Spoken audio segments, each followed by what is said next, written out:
Intelligence के दौर में आर्टिफिशियल इंटेलिजेंस यानी एआई का प्रभाव अब हर क्षेत्र में तेजी से बढ़ रहा है और मेडिकल सेक्टर भी इससे अछूता नहीं रहा। जी हाँ, लखनऊ अयोध्या हाईवे पर स्थित बौद्धिस्ट यूनिवर्सिटी, जिसे पहले मेयो मेडिकल कॉलेज के नाम से जाना जाता था, अब एआई तकनीक को शिक्षा और इलाज दोनों में अपना रही है। यहाँ मेडिकल छात्रों की पढ़ाई को स्मार्ट बनाने के साथ साथ मरीजों की जांच और उपचार में भी एआई का इस्तेमाल किया जा रहा है। इसी विषय पर यूनिवर्सिटी में एक संगोष्ठी का आयोजन हुआ, जिसमें वाइस चांसलर, विभाग अध्यक्षों, वरिष्ठ चिकित्सकों और छात्रों ने भाग लिया। विशेषज्ञों का मानना है कि एआई भविष्य में बीमारियों की बेहतर पहचान और इलाज में क्रांतिकारी बदलाव लाएगा। जी हाँ, जिससे समाज को व्यापक लाभ मिलेगा।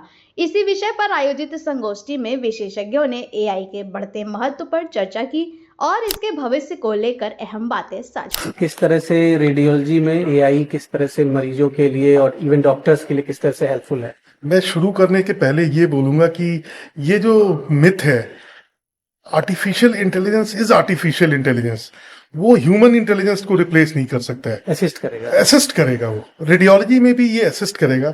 बिकॉज जो भी आर्टिफिशियल इंटेलिजेंस अगर रेडियोलॉजी में भी है तो वो डेटा बेस्ड ये है। अगर हम सीटी स्कैन या एमआरआई या अल्ट्रासाउंड के रिपोर्ट्स जनरेट करते हैं, उसमें हमें मदद करेगा। और हमारा जो ह्यूमन एरर होता है रेडियोलॉजी डिपार्टमेंट में, जो सीटी और एमआर रिपोर्ट करने में, उसमें वो कमी लाएगा। और definitely it will help the entire fraternity of radiologists in reporting CT, MR and ultrasound.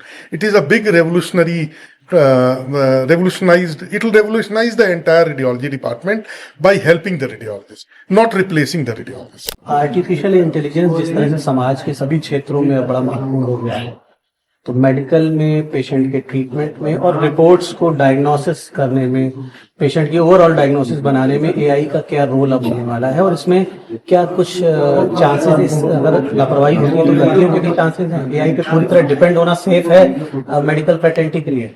It's a very good question that you have raised. See, in case of medical field, what happens up till now before the AI, we used to take the image, MRI image or CT scan image of only one patient, and a doctor used to decide.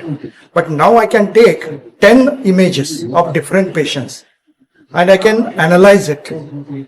In fact, as a doctor, I need not analyze. AI will analyze all the 10 images and suggest me what kind of treatment I have to give. So there, the human error, the possibility of human error पहले जो रहता था 1%, 2%, वो भी इधर कम हो सकती है. It means now AI is going to help the doctors, and now you are not supposed to look for 10 comparative reports. AI will make a proper comparative chart. But you have to choose what kind of research papers, what kind of images. You have to decide that. In other words, AI is not going to replace the doctor. AI is going to facilitate the doctor. AI is going to help the doctor. In terms of surgery, how it can make some changes in world of surgery? If I can request the surgery doctor, he would be better to answer your question. Please. Operations आप करते हैं, OT में क्या role होने वाला है AI का? OT में बहुत बड़ा रोल होने वाला है। एआई का ऑलरेडी शुरू भी हो गया है, जैसे रोबोटिक्स में है। रोबोटिक्स में एआई का बहुत बड़ा रोल आने वाला है, जिसमें कि वो खुद ही अपने आप पहचान के बहुत सारी चीजें आर्टिफिशियल इंटेलिजेंस से कर सकते हैं। प्लानिंग में आर्टिफिशियल इंटेलिजेंस का रोल आएगा, एग्जीक्यूशन में रोल आएगा, उसके बाद की प्लानिंग जो होती है वो भी उसमें उसका बहुत बड़ा रोल। वीसी साहब, ओवरऑल जो स्टडीज हैं मेडिकल में, आप यहाँ पर एक मेडिकल यूनिवर्सिटी को हेड कर रहे हैं एज अ वाइस चांसलर, तो एकेडमिक्स में एआई का क्या रोल होने वाला है? बच्चे जो आपके एमबीबीएस कर रहे हैं, आगे एमएस कर रहे हैं, एमडी कर रहे हैं, फिर डीएम कर रहे हैं, तो उसमें भी क्या एआई बच्चों की भी मदद करने वाला है? और क्या वाकई में इससे ओवरऑल जो मेडिकल एकेडमिक्स है उसमें भी बदलाव आएगा?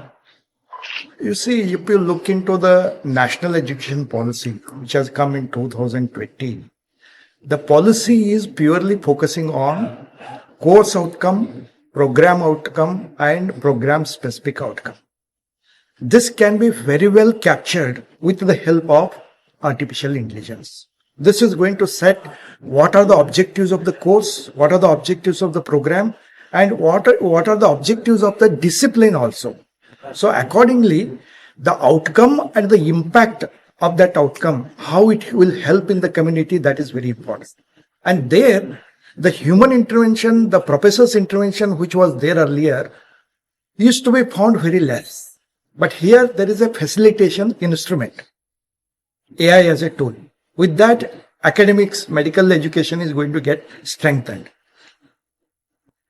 तो जैसा कि आप देख रहे हैं कि अब आर्टिफिशियल इंटेलिजेंस जो है वो समाज के हर क्षेत्र को प्रभावित कर रहा है और मेडिकल कॉलेजेस में, यूनिवर्सिटीज़ में जो हमारे डॉक्टर्स हैं, जो बच्चों को पढ़ा रहे हैं, जो एचओडी हैं, वाइस चांसलर जो पूरे इंस्टीट्यूट को हेड कर रहे हैं, वो सब मान रहे हैं कि अब आर्टिफिशियल इंटेलिजेंस की वजह से काफ़ी सुविधा होने वाली है। जो जटिल चीज़ें थी वो सरल होने वाली हैं और इलाज में, मरीजों के बीमारी का डायग्नोसिस बनाने में, यहाँ तक कि ऑपरेशन थिएटर में सर्जरी करने में भी एआई से मदद मिलेगी। और निश्चित तौर पर एआई ने दुनिया के हर क्षेत्र में, जिस तरह से हम देख रहे हैं, जहाँ भी विज्ञान है, मनुष्य का कोई भी काम है, वहाँ एआई अपना प्रवेश कर चुका है। तो आपकी सेहत की दुनिया में, इलाज में, मेडिकल वर्ल्ड में भी एआई आने वाले समय में बड़े बदलाव लाएगा। द इंडियन ओपिनियन के लिए बोधिसत्व यूनिवर्सिटी से दीपक मिश्रा। डॉक्टर का कहना है कि नई तकनीक से बीमारियों की पहचान पहले से ज्यादा जल्दी और सही तरीके से हो पा रही है। आने वाले समय में एआई मेडिकल क्षेत्र में बड़ा बदलाव लाएगा, जिससे मरीजों को और बेहतर तेज इलाज मिल सकेगा। Desk report, the Indian opinion.